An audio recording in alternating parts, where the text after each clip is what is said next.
Olá, pessoas!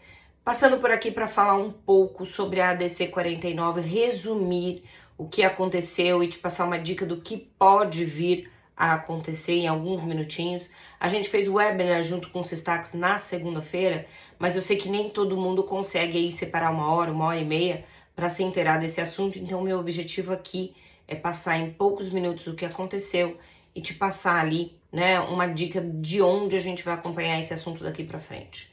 Esse assunto não é novo, como a gente já conversou, e ele se resume em a circulação de mercadoria, e aqui a gente engloba também uso e consumo e ativo imobilizado entre um estabelecimento da empresa e outro estabelecimento da mesma empresa, não é um fato que gera qualquer reflexo para o ICMS.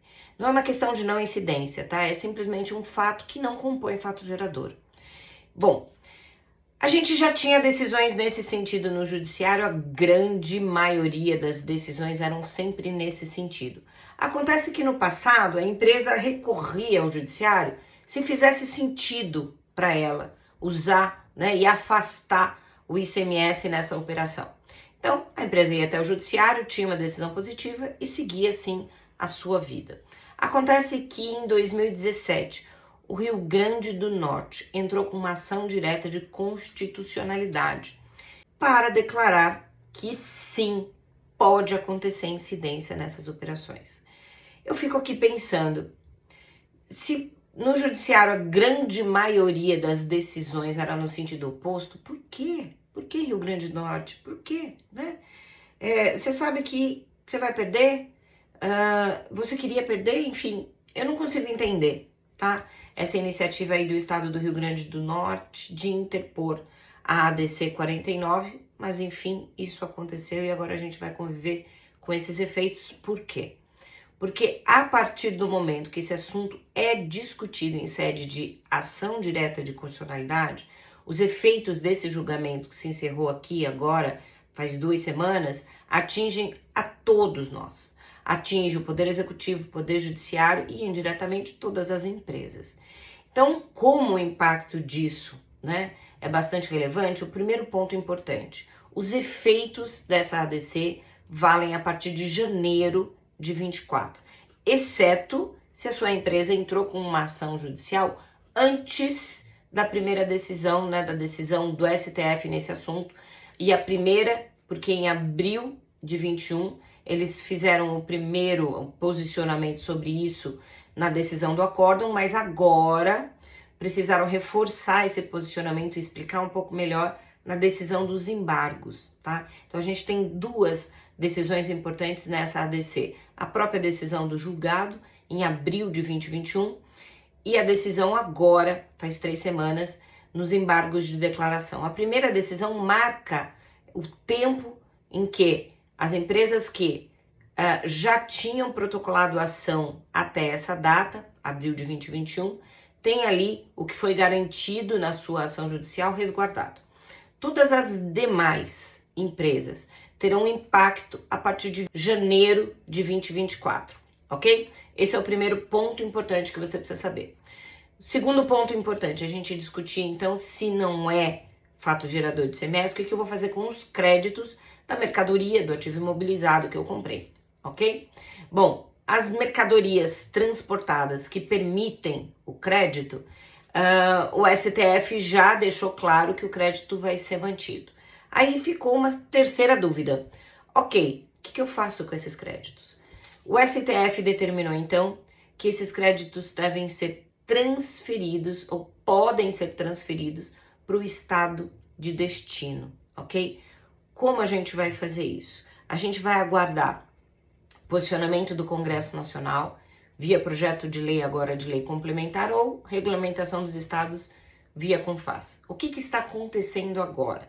Tem um projeto no Senado Federal 332 de 2018, muito importante, tá? Que precisa ser acompanhado e está pautado para quarta-feira da semana que vem, dia 3 de maio. O que esse projeto fala e propõe?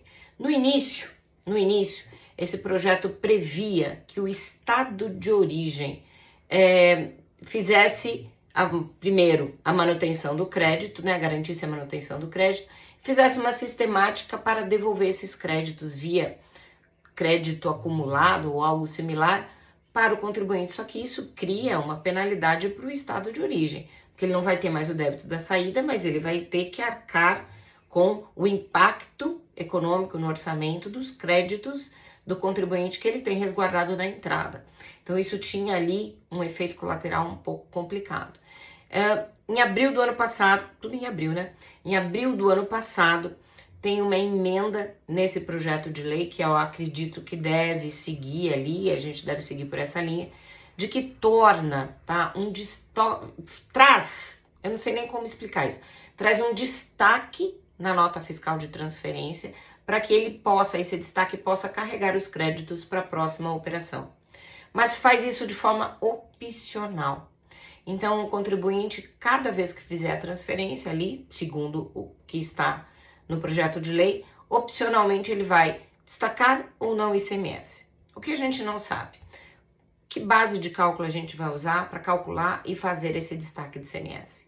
Se a gente vai fazer o crédito escritural, ou se a gente vai trazer uma incidência para algo que o STF já disse que não é fato gerador de ICMS. Enfim, uma complicação tentar explicar isso numa sala de aula, por exemplo, tá?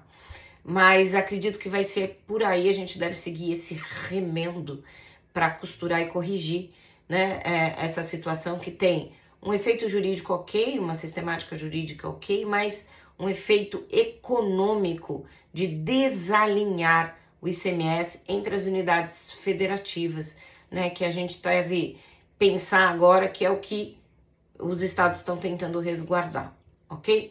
O que é importante, então? Seguir o projeto de lei 332, acompanhar, né, se ele vai ser mantido em pauta e vai ser julgado, vai ser proposto para análise na semana que vem, dia 5 de maio, e aí sair projetando cenários. Projetar o cenário de transferência do crédito com o valor do crédito estrutural, projetar o cenário de manutenção da situação atual, projetar o cenário se o fato de ser opcional é melhor ou não para sua empresa, se você tem um diferimento na importação e depois uma saída interestadual, você precisa estar muito alerta, porque esse assunto pode, né, ensejar um impacto negativo para a tua empresa, já que o diferimento pressupõe que a próxima operação seja tributada. Então é o momento de buscar uma orientação aqui do Estado e acompanhar as soluções de consulta que os estados devem começar a divulgar a partir de agora, ok? Estou à disposição, se vocês precisarem de dúvidas, né, precisa conversar sobre o assunto, entre em contato comigo, acompanhem esse assunto, tá? Isso impacta a nossa rotina e a gente que é de Tex ou pessoal de logística, enfim, a gente não pode dormir no ponto. Precisa começar desde já a acompanhar e projetar cenários, ok? Até porque 2024 tá aí, né? Um pulinho e a gente já chegou lá em dezembro e não pode deixar esse assunto se postergar até lá, porque o impacto disso no dia a dia pode ser muito grande. Até logo!